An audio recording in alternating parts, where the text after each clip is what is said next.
good morning, good afternoon, and good evening from New York. Welcome to the third and last webinar in our series on the business case for gender responsive procurement in the private sector. Thanks again for joining today, and welcome back to those that joined us in July. My name is Jocelyn Chu, and I'm a program specialist consultant with UN Women. Also on the webinar today are my UN Women teammates at headquarters. We have Anna Golob, policy analyst. You could give a wave, Anna.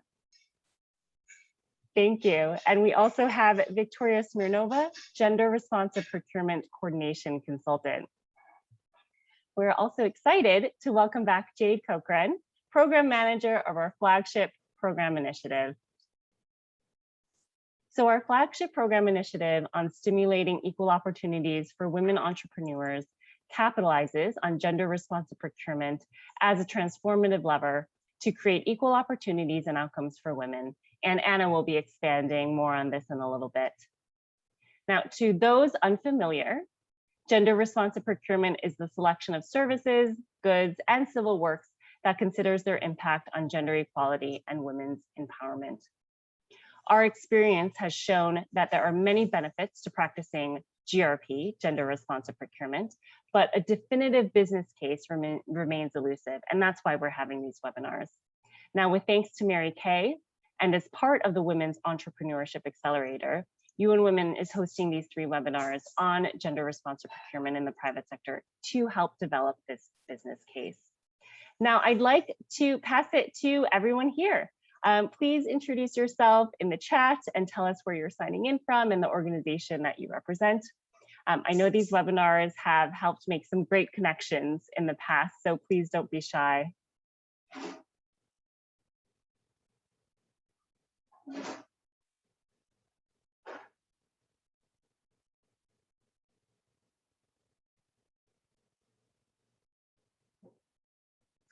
Hello, Sahila, welcome.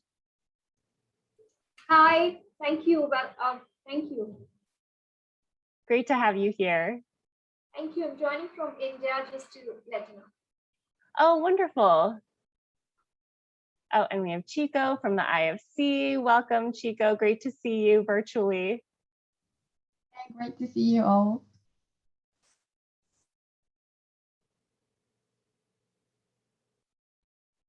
Okay. Oh, from Chicago. Great, in my hometown. Let's see. Katya from the Asia Pacific office. Welcome. Oh, Andrew, great to see you again. Andrew joined us and was a featured speaker during our first webinar. Oh, and from Lebanon.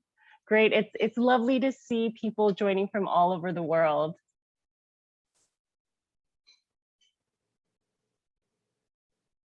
Now, we also invite everyone to turn on their videos if you're comfortable, and mute yourselves when you're not speaking.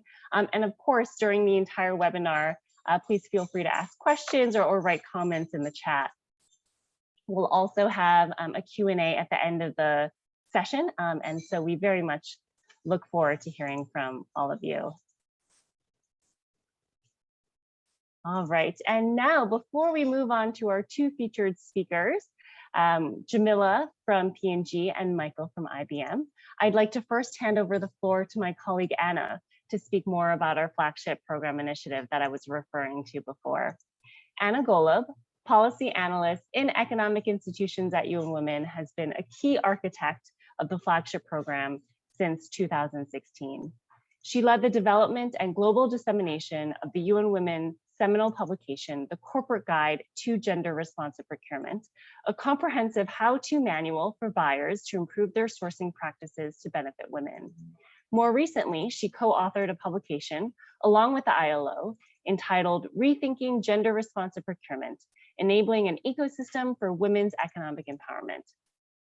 Anna went to the School of International and Public Affairs at Columbia University and is a card-carrying feminist. Anna, over to you. Hi, thank you. I also am very excited for this webinar, and I'm also excited to see Jade here So I am relieving this situation on your first day. Otherwise, I'm sure like we would love to hear from you. And so if you do have something to jump in, like please feel free because we've missed you and there's definitely stuff to say. So just wanted to let you know there. Yeah, it's been a fun journey since 2016 when we started the flagship program, but let me back up.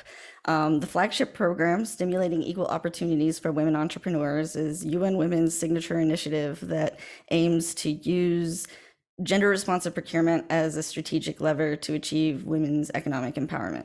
Wow, how do we do that? It's a multi-stakeholder program. It's meant to be transformative, meaning our theory of change and what guides us in the logic that we're following encompasses all actors in the system and isn't just us, because really at the core of it, after much reflection as UN Women and with other entrepreneurs, is relationships. The core of entrepreneurship and the core of procurement and the core of sourcing has to do with relationships. So that's why it's very important and transformative that we're here today, because it's really it's very for the action that we want to have and for the impact, we need people like you for this program. It has 3 pillars. We work with both the public sector and the private sector. And the first pillar is capacity development for women entrepreneurs on the supply side.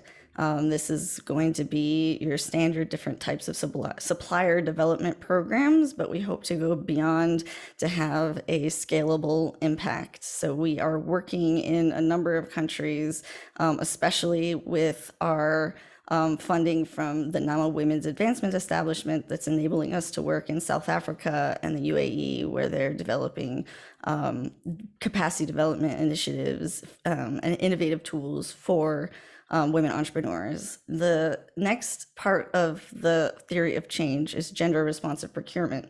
So that's on the buy side. So we're saying it's not just the suppliers that we need to change, it's the buyers too. And that's where a lot of you come in. A lot of you are entrepreneurs, but also a lot of you are supply chain management professionals, and a lot of you are both.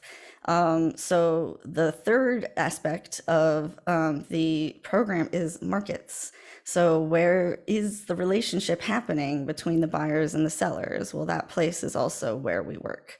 So with that kind of logic, and we've evolved over the years from the lessons learned in the many countries that are doing this. Let me just give you like some kind of overview of the level and scale of the flagship program. We have funded initiatives at global and in some countries, but this idea and this theory of change about gender responsive procurement has been uptaken in a lot of the UN Women country offices. There are currently about 40 that are doing something in either in the beginning, intermediate, or final stages of bringing the idea of gender responsive procurement to countries. Like, for example, in more than 20 countries are on track to support a combined 160 organizations to implement GRP. Total, since our strategic plan started, we're close to 600 organizations around the world that we have directly supported to do GRP.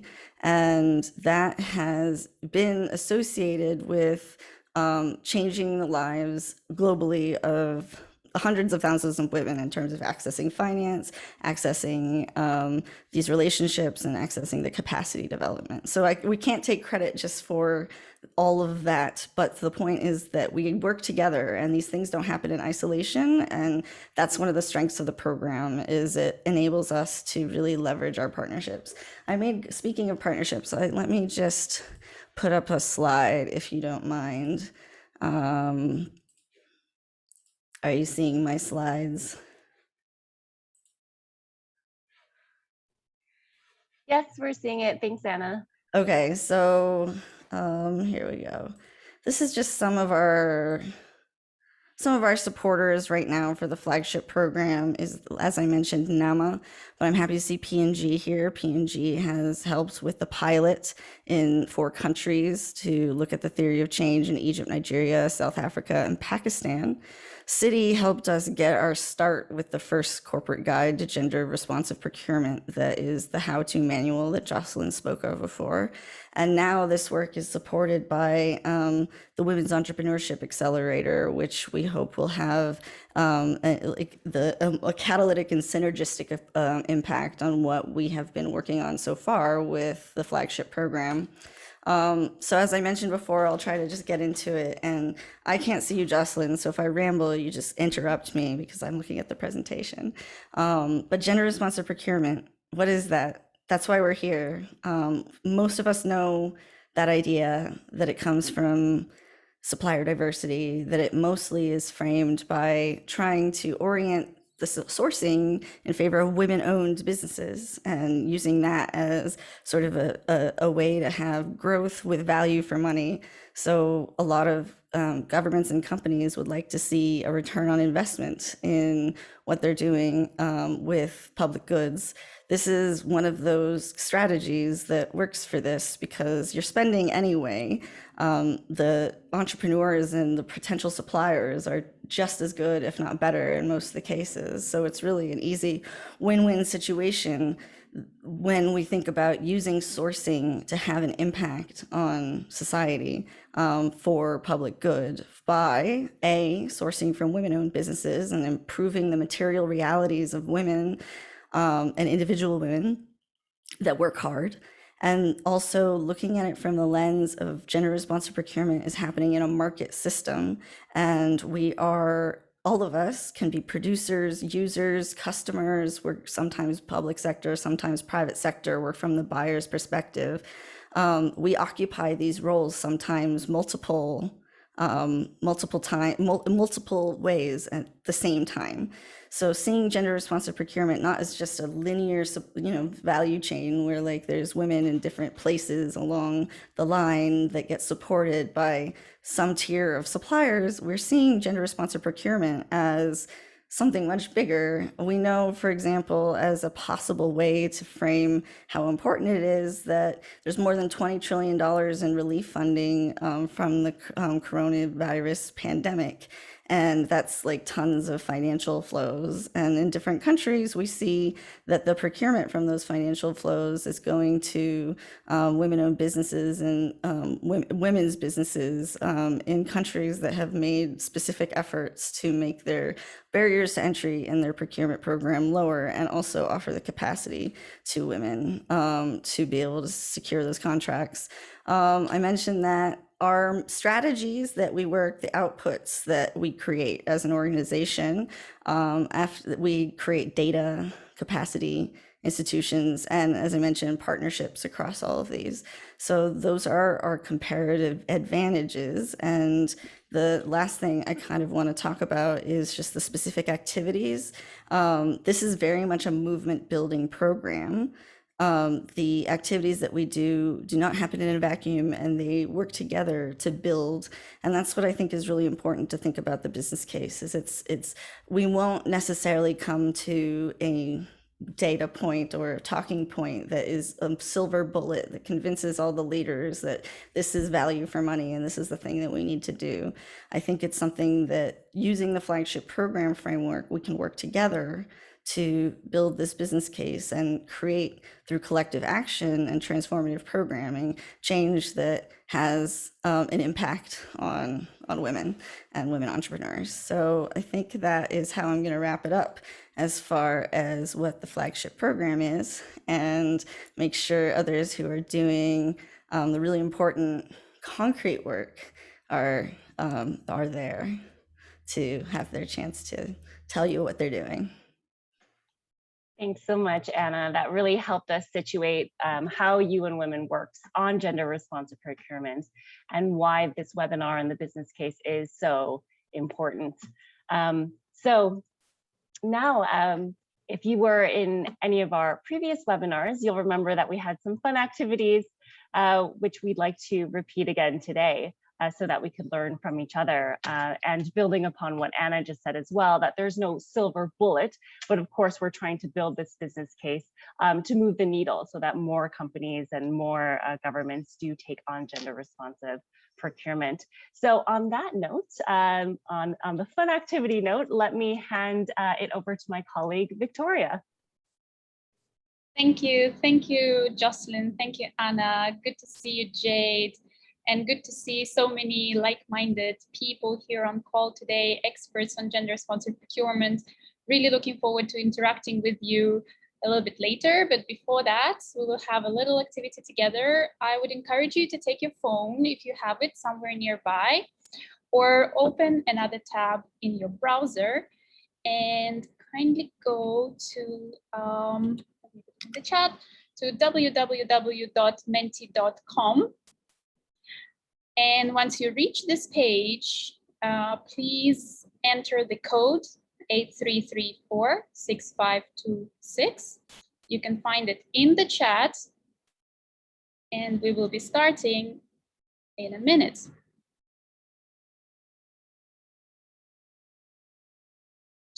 All right, as you are logging in, so menti.com, and the code is in the chat and also on your screen. You will see we have one question for you today, one simple yet very interesting and exciting question on what are the biggest benefits of GRP according to you. And you can have multiple submissions, and I can see they're already coming. You can think of one word that resonates with you when you hear gender responsive procurement. What is gender responsive procurement about? And I'm seeing that there are some submissions already coming. We talk about equal opportunities, sustainability, diversity, inclusive growth, productivity, growing economy, inclusiveness. All right, I really like these submissions already. Keep them coming. Community, right, opportunity, a right thing to do. Oh, wow, empowerment. Fantastic, better world. It's time to build back better and time to build back equal, as we say. Return on investment, as Anna talked about. Leveling the field. Innovation, exactly, it is about innovation. Social impact. Entrepreneurship. Dollars to women businesses, exactly, it is about women's empowerment. Economic equality, women's empowerment. Resilience, exactly, it's very relevant right now in our current situation. Human rights, exactly, it is seen through human rights-based approach. Modernization, I really like this. Economic justice, wealth for all. Income, equal access, rights. You can see we can keep on moving and moving. Equity, business partnerships, exactly.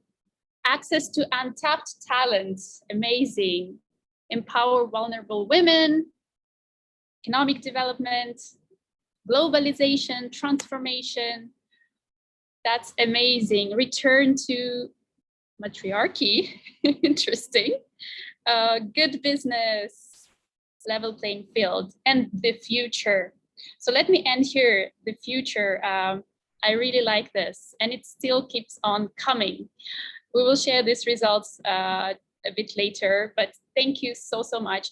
You can already see that from all these various ideas and thoughts on the benefits of gender responsive procurement, you can see how broad and far-reaching procurement can be if you only apply gender lens to it. And I can see that we all recognize how powerful gender responsive procurement is as a tool for promoting gender equality, boosting women's economic empowerment, fighting discrimination, and just building better, sustainable, and more equitable societies. So amazing work. Thank you so much, colleagues. Let me stop here. And again, we will share those results. Thank you for your engagement. And without any further ado, let me pass back to Jocelyn. Thank you so much, Victoria, and thank you to everyone for your participation. I really loved hearing all your creative insights. And feel free, participants, if you'd like to keep the conversation going in the chat. We'd love to hear from you if you didn't have a chance to input into the Menti meter. All right. Now, I would love to pass the floor to Michael Robinson from IBM. Michael Robinson is Program Director, Global Supplier Diversity for IBM's Integrated Supply Chain. He is responsible for leading IBM supplier diversity initiatives worldwide. And in this role, Michael and his team focus on the utilization, development, and mentoring of diverse suppliers who could provide value add to IBM's supply chain. Michael's team is also responsible for IBM's Supplier Connection Initiative, which provides small businesses access to large corporations. Michael, very excited to hear from you. Over to you. Well, good morning, afternoon, and evening to everyone. It is my pleasure to be here with the UN Women, and I've been asked to go over IBM's supplier diversity program. And let me just state that it is a historic program from the standpoint of, I like to go through the history of IBM because if you understand the value and the value add that diversity brings to your workforce from and overall, you understand the value of supplier diversity. And I just have this little one chart, and we're going to go through, we're going to travel history, as they say. So if you look at, and I want to start with 1899. In 1899, IBM hired its first three women, Emma Maskey, Nettie Moore, and Lily Phillips.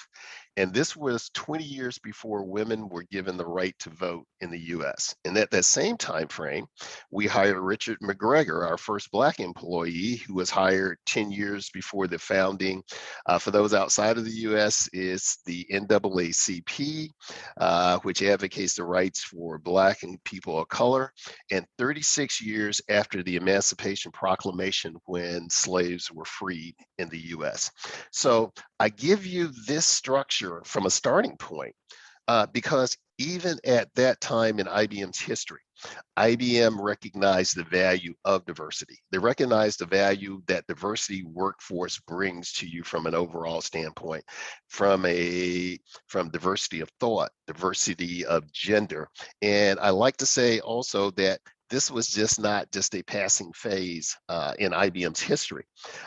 Twofold, because we have something that we call the Quarter Century Club. The Quarter Century Club recognizes IBMers who have been there for over 25 years. And all of these individuals came on, provided value add, and they were with IBM for over 25 years.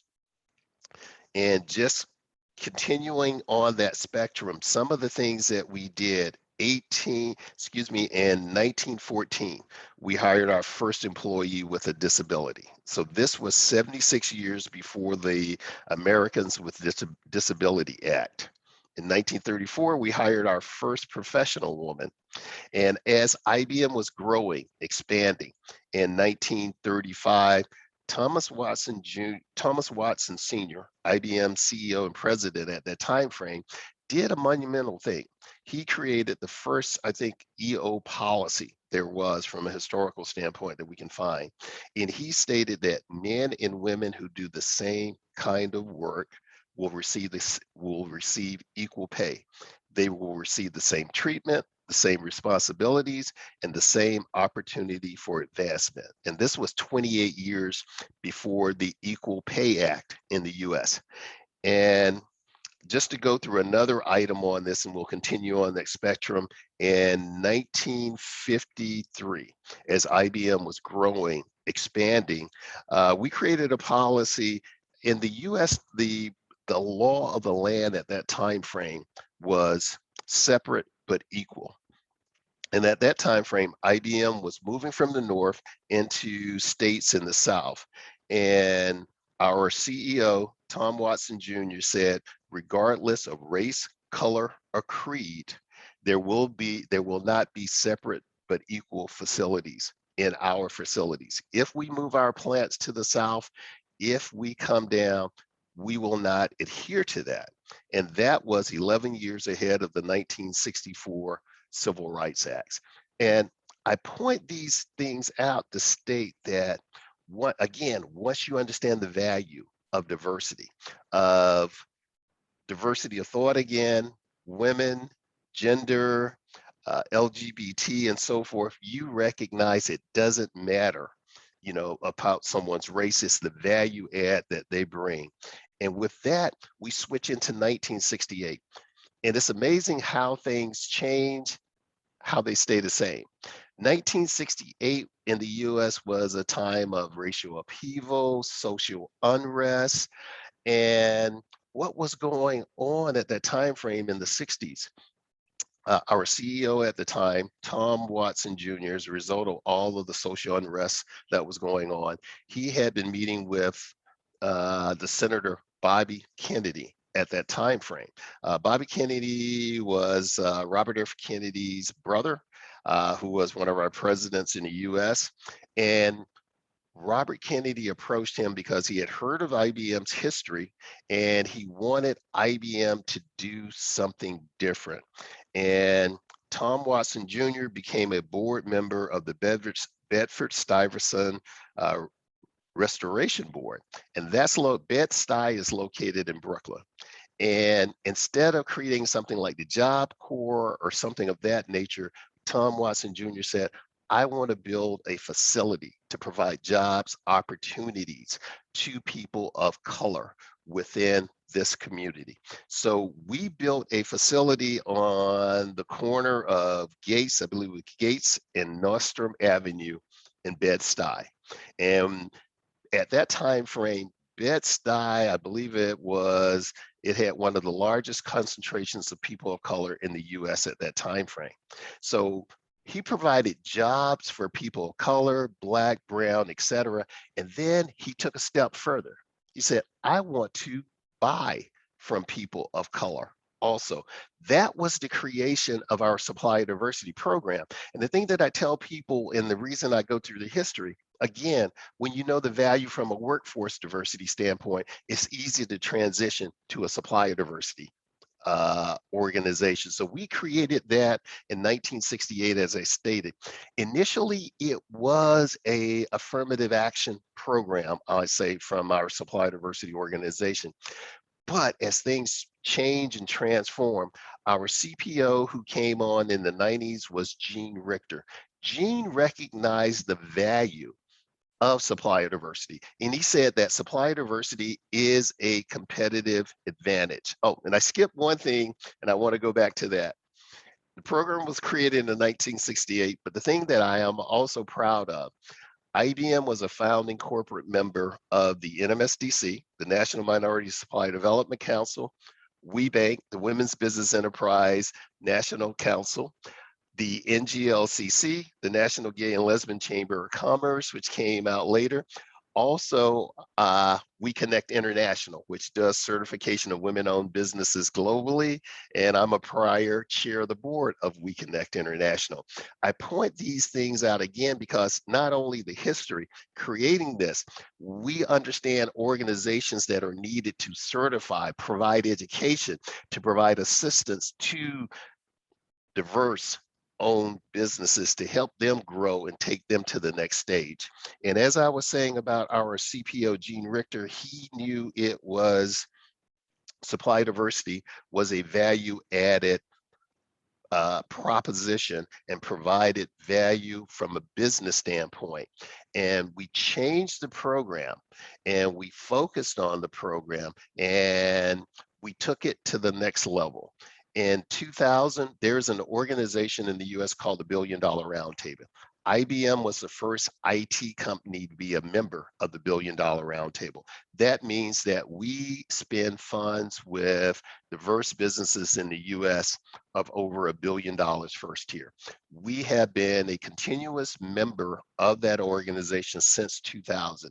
Even with all of the changes going on with IBM, with selling off the PC company and divestitures, we know the value that diverse suppliers bring to us, and we continue, I'll say it's integrated within everything we do.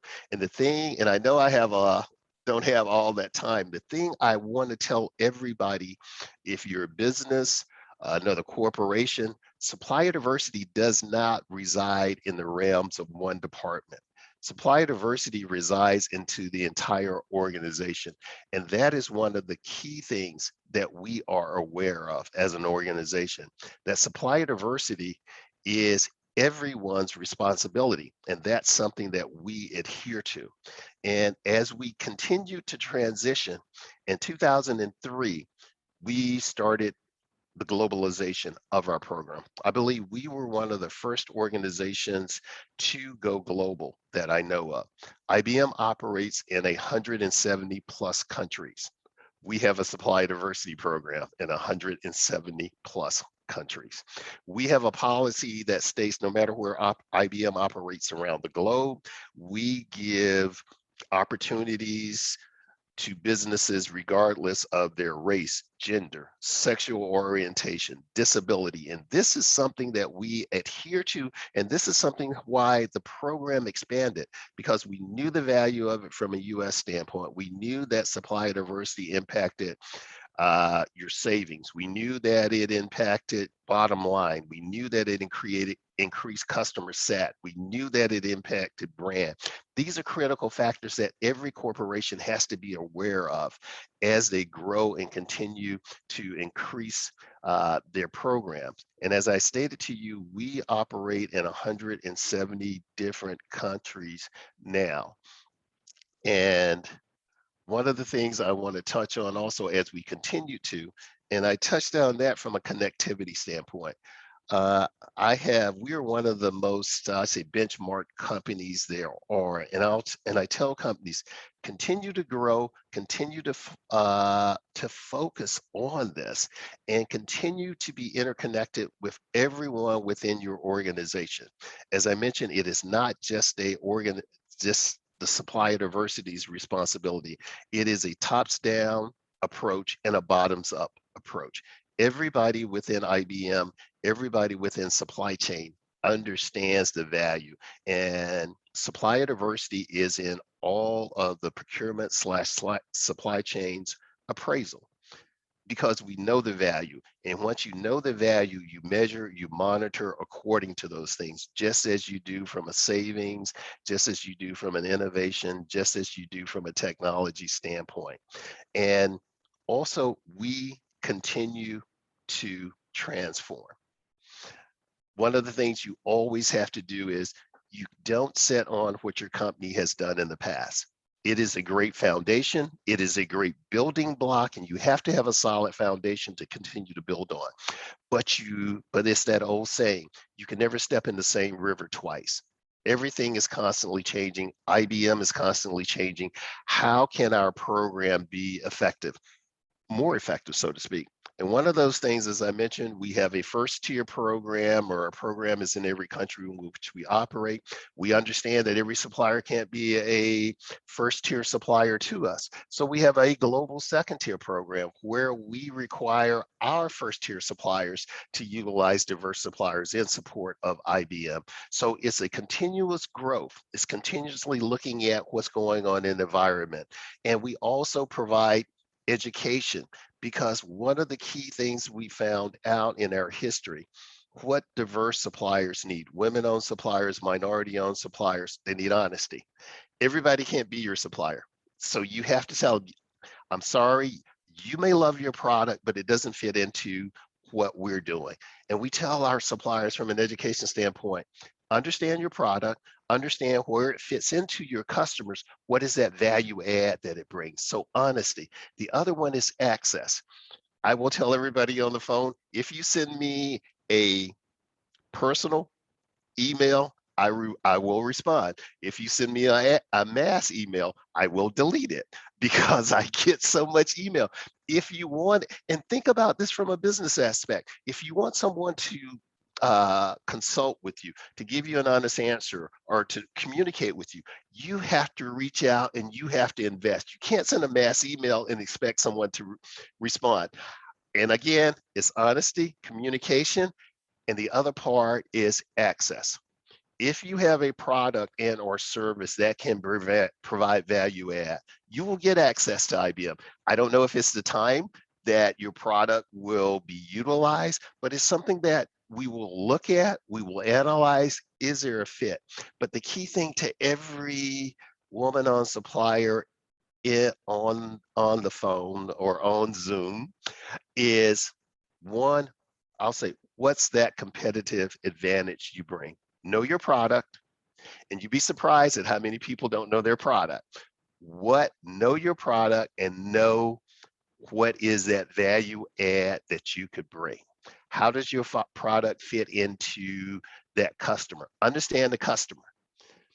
When I was growing up, I had to go to the library, pull out 20 reams of paper, look at annual reports. You can find out everything on the web now, where the company is, where their growth areas, where are the opportunities? Is it in the US? Is it in Europe, Middle East, or Africa? Is it in Asia Pacific? So understand those areas and position yourself. And I'll wrap it up by saying, first impressions do mean a lot. So when you get that opportunity, have your 60-second elevator speech ready so that you can say, here, who I am, I know what you're doing, I understand your company, here's how my product can come in, bring value add to you. So with that, I'll wrap it up and say thank you. Thank you so much, Michael. It was so inspiring to hear how IBM started and continues to challenge itself and its supplier diversity program, which is in over 170 countries, as you stated. Really appreciate the great advice as well for all the entrepreneurs on the call. Now let's pivot and allow me to introduce our next speaker today, Jamila Belabidi. Jamila is the Global Purchases Director, leading supplier diversity and women economic empowerment programs at Procter & Gamble. A French national, Jamila has been with Procter & Gamble for 18 years. As the Global Purchases Director at P&G, she led many industry transformation projects from packaging, printing, to marketing agencies. Based in Geneva, Jamila now designs and leads the expansion of the Women Economic Empowerment and Supplier Diversity Program for P&G, with a focus on economically enabling and supporting the many women who participate directly or indirectly in P&G's global value chain end-to-end. Jamila has a master's degree in engineering and an exec master's in global supply chain from EPFL in Switzerland. She is a proud mom of 3 daughters, aged 15, 12, and 9. Jamila, excited to hear more about P&G, and the floor is yours. Well, thank you very much, Jocelyn. Can you hear me well? I can, thank you. Okay, fantastic, thank you. Well, it's a real pleasure really to be with you all today. And as we think GRP, allow me to start by saying that inclusive sourcing, or for the sake of this conversation today, gender responsive sourcing, is one of the most untapped and biggest opportunity we have both in the private and in the public sector to drive a change that we badly need, to drive it fast, and to drive it in a sustainable way. But unfortunately, today, there are many companies that yet do not realize the powerful asset that we have on hand available to us, which if we strategically leverage it, as Anna said and Michael said, it can help us really redistribute wealth and accelerate recovery for all, especially following this pandemic. Now, I am pretty much sure that all of you have heard that in today's economy, less than 1% of the spend from multinationals and public organizations are allocated to women-owned businesses, according to WeConnect International, which Michael mentioned earlier. And if you think of corporation of like ours, of our size, we spend every year billions of dollars to source packaging, raw materials, marketing campaigns, food, insurance, trainings, you name it, anything that we need to buy to function as a company. And we do that with dozens of thousands of suppliers every year. So you will tell me, hey, this becomes like a moral imperative. And I will tell you, yes, it is. But I also want to make sure that we're not leaving this room here without also explaining why this is a business imperative. And Michael shared it earlier. It helps you create a competitive advantage for your company. So while there are like many reasons why this is the right thing to do, I'd like to shed light on few areas, So first, it is an economic solution. We know that when we enable women economically, they are at their turn stimulating the economy, right? Because when they are entrepreneurs, they are helping create more jobs. And what we also know is women-owned companies represent a third of total SMEs, right? So they are helping create more jobs as entrepreneurs. Second, it doesn't need for them to be entrepreneurs. And this is where we will touch as we think of the expanded definition of GRP.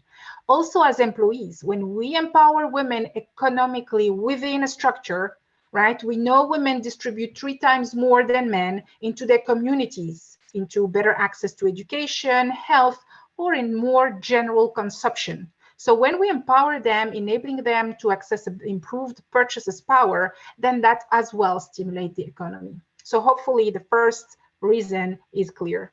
Second, and again here, Michael mentioned it earlier, they are a great source of innovation and improved performance. You know, in companies like ours, when we work with diverse owned or women-owned, women-led companies, what they do, they're helping us mirror better our end consumers. So what does it do to us? It helps us design and deliver solutions that resonate better with our consumer, that are helping them, answer a tension point, a need. So for the same reason, as Michael was saying earlier, if we are convinced about the importance of diversity within our own walls, then it's a no-brainer that we need this diversity outside. And I'd like as well I am pretty sure, I think you've read somewhere that when a company has equal representation at decision-making level, then that company performs better. So with innovation and with better performance, I hope you also understand why diverse-owned or diverse-led companies are actually a good business proposal. And let me give you some example here, a concrete example. We've been running from time to time, performance survey of our suppliers, and we've been collecting some insightful data. We've seen that diverse companies are actually outperforming the total pot of suppliers in areas like cost innovation and in areas like relationship management. So we are seeing it through our own surveys, internal surveys. So let me give you a third element, which I'm sure all of us here will agree to. This is the time, right? All stakeholders are asking the private sector specifically to take a stand and to help solve societal issues, be it our end consumers, be it the civil society at large, our investors, our employees. So there is a concrete ask on the table that we cannot ignore, right? And this is all about, if I think about it, it's all about how we're mobilizing our overall ecosystem to really drive the change at scale. It's the opportunity. So finally, and there was a mention about it earlier, about the talent. Think of the increasing talent shortage that is coming our way. Why should we deprive ourselves from half of the population, half of the talents, which are equally smart as the other half? So Nat, I'd like to close that very first chapter by saying that companies that are really intentionally sourcing from either diverse-owned companies, right, which goes into the definition or the US supply diversity definition. So those type of companies, but also the companies that are doing good for women inside their own walls, right? Or because they are giving them access to decision-making roles, or because they are supporting them and creating an equal environment workplace. So those companies are really the ones that are acting for an equal world and for better business results, because this is an and. So I hope you understand the why we do that. I see myself frozen. Did I lost you? No, we could hear you. Okay, fantastic. Sorry for that. Okay, so now let me maybe just share a bit of the history where this whole thing started for us as well, a little bit like what Michael did. So our program started in 1974 in US. It developed into a very mature and large program with today and for several years in a row, over $2 billion spent with diverse groups in the US. And back in 2015, so our program is sort of pretty new because globally, because we've just expanded it 5-6 years ago.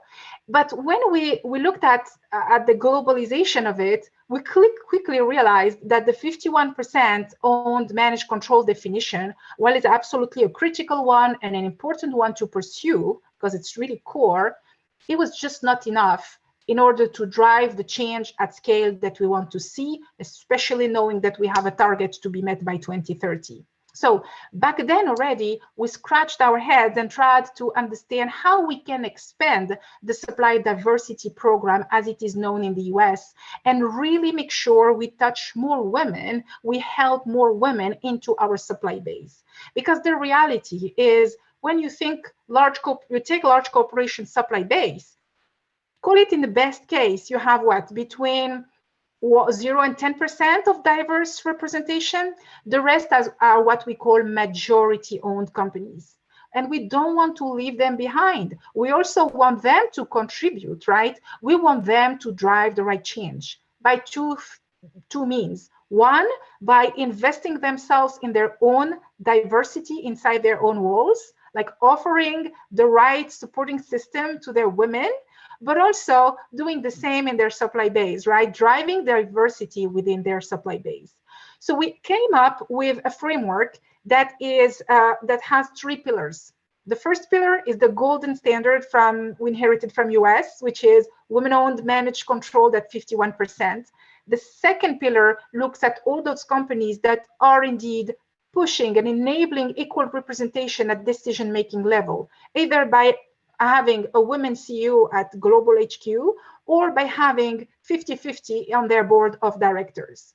And the third is indeed like what we will call women empowering companies, those companies that are adopting and implementing the right gender equality policies, be it equal pay, be it paternity leave, equal representation at all levels, and so on. So this is our basically framework.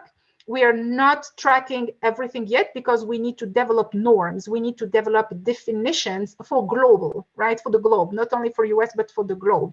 And that is the whole work that we're trying to drive with multiple partners, some of them being in the room today.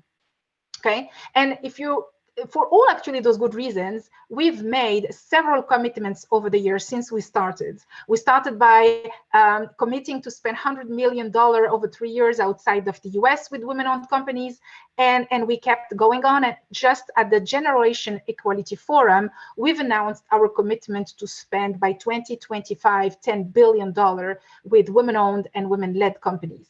So we're really committed to that cause. It's really close to our heart, especially knowing that most of our consumers are women. So, but I'd like as well to maybe, if time allows, probably not, maybe let's just leave some space for questions. But I'd love to share at any point in time, any tips on how to get started, because it's really a call for action. I'd like to leverage this panel for a call for action. If you're an entrepreneur, if you're part of a company, anywhere you are, you can play a role and you can help advance by driving awareness around you, by being curious. There is a lot of knowledge and expertise. Don't reinvent the wheel. Come to UN Women, to Anna Gollop's team, Jocelyn and Jade. Go to We Connect, go to Women's Forum. There are a ton of expertise out there. Just get surrounded by those and get going. But I'd like to stop here. I have so much more that I want to share, but I will stop here for the sake of getting some questions, hopefully. Thank you so much, Shamila. And as always, I love your enthusiasm. It was great to hear about the future at P&G too, and how you're really driving change and looking beyond just ownership to expand GRP. Now, I'd like to move on to questions and answers, and we would love to hear from all you participants. So feel free to raise your hand or just jump in if anyone has any questions or comments. I would love to hear from you. Jackie, I see your hand is raised. Feel free to jump in. Hi, good morning from Chicago. My name is Jackie. I am I'm a mother first and foremost to a very spirited 5-year-old who I just dropped off to kindergarten. That's why I'm in my car. I'm also the founder of a mom-centered social enterprise called M2M Gifts. I've known Jocelyn since I was a little girl. My older sister and her grew up together, and I'm also a program manager at the Westside Justice Center in East Garfield Park of Chicago. So that's a holistic legal aid clinic that is pioneering restorative justice practices within the criminal legal system. So that's just like my quick bio, and thank you to everyone. This is such a fascinating discussion to me. My question is for either speaker about fleet and warehouse and transit players in the supply chain. Jamila, I actually used to work pretty closely with P&G reps when I worked in sales. I worked for a company that sourced from P&G, and so my question is about,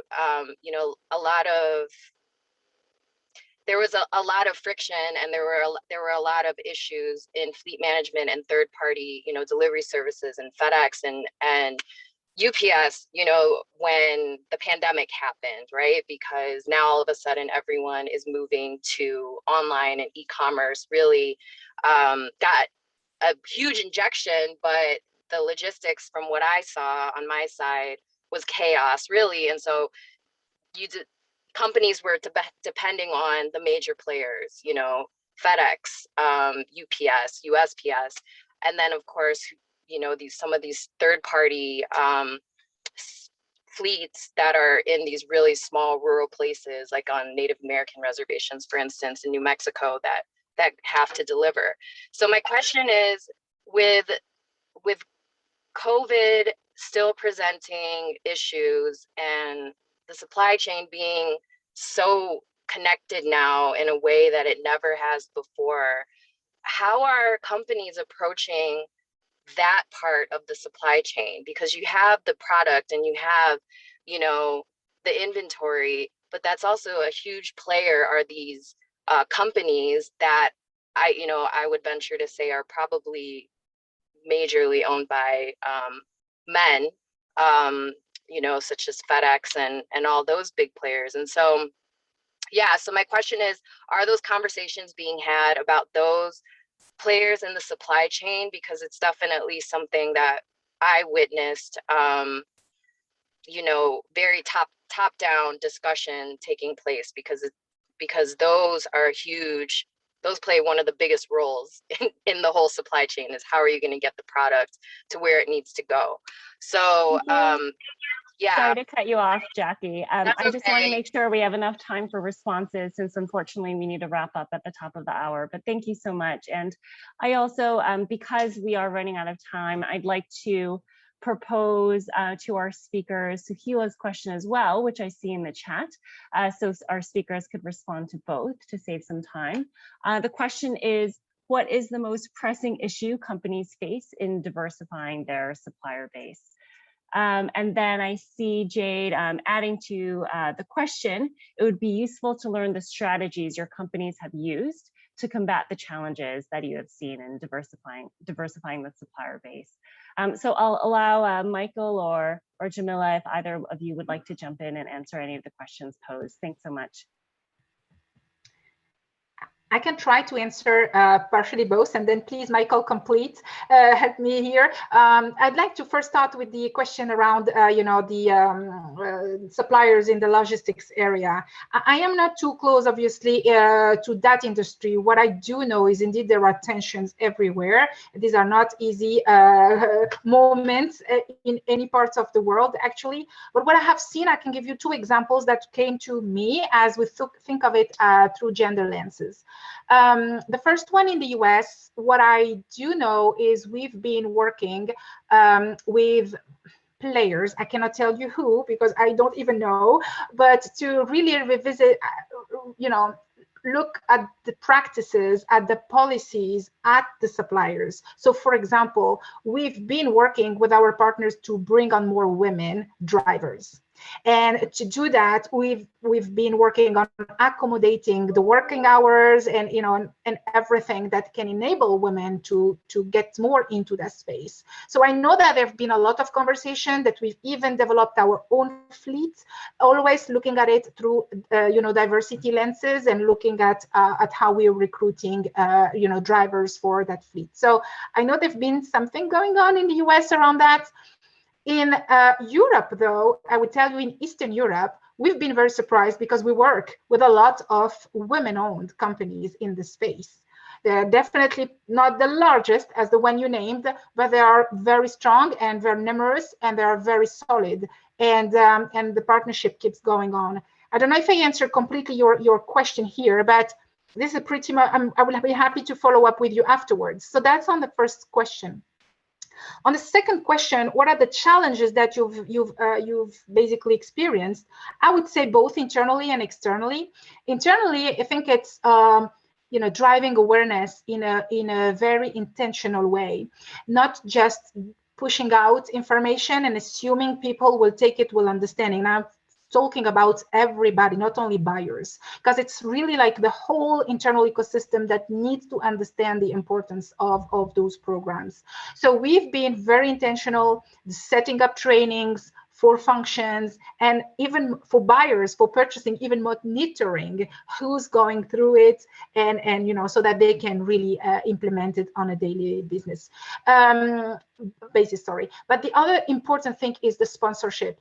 It's really like, don't push too hard if you don't have the right level of sponsorship. It has to come from very, very high. So we have, I would tell you, one of the accelerator is to have had our CEO, like number one, really pushing for it, talking about it, celebrating results, having our chief diversity, equality and inclusion officer pushing for it, rewarding people working in that area, our CPO, like having the top executives talking about it and asking for it has been key. There are many more challenges, but I'd like to leave the space for Michael, but happy to talk offline anytime. Thank you, Jamila. And I will be brief. I know, as Jocelyn stated, we only have maybe a minute left, so I'm going to jump into it very quickly. The two things on this, from a logistics standpoint, the thing I would say is twofold. Look at your customer base, because most growth has come through M&A, mergers, acquisition. So you want to look at it, look at the clients that you are serving, and grow your business. From a majority-owned standpoint or a publicly owned company, that's why I mentioned second tier. We're pushing those requirements down to those customers. We're making sure our customers understand the need from a gender-based standpoint and resourcing from women, because as Jamila's company, mine is, we're all in business, and we have to make sure that we can support our customers also. So we're looking at it from the standpoint growing, and from your standpoint, look at that standpoint of other women-owned businesses, look at it from a second-tier standpoint, and growing and continue to grow. There are great women-owned companies here in the US and worldwide. Some of them are just regional instead of national or global. So understand that customer, work with those customers in there, and continue to expand. And I know I'm talking quickly. Diversifying your supplier base, key factor. I'll say the thing that most companies may have, and it's a combination of things. One is really understanding the value that women, diverse-owned companies bring to your supply chain. The second part is, once you get out of some of the industrialized countries, it is hard to find women-owned suppliers who have that capacity to provide you the products and or services. So you're looking at them again on second and third tier standpoint. But it's be determined, take a long-term strategy. You may not be able to find them initially, but grow them from third tier to second to first. Look at it from a long-term standpoint. But as Jamila said, we can go into these in more detail. I don't want to keep everyone too long, and I have a meeting to go to also. Yeah, thank you so much. So unfortunately we're unable to get to all the questions today, but thank you so much to everyone for your participation. A big thank you to Michael and to Jamila as well for taking the time out of their busy schedules to share their experience and their company's experience with us. Before we close out, because I do want to be respectful of everyone's time, I'd like to invite everyone to input on our last poll for the webinar, just to get some feedback on what you thought of the session. It would be great to hear from you. And also when you're filling out that poll, allow me to share that UN Women will be publishing an advocacy tool on the business case for gender responsive procurement later on this year, which will build on the conversations that we've been having during these webinars and keep the momentum going. So we'll send a link when published to all those registered for today's webinar. So please keep an eye out on that. And thank you again to everyone for coming and to our speakers today. Have a great rest of your day, afternoon and evening. Thank you. Bye, Thank everyone. you so much. Bye, everyone. Bye, thank you.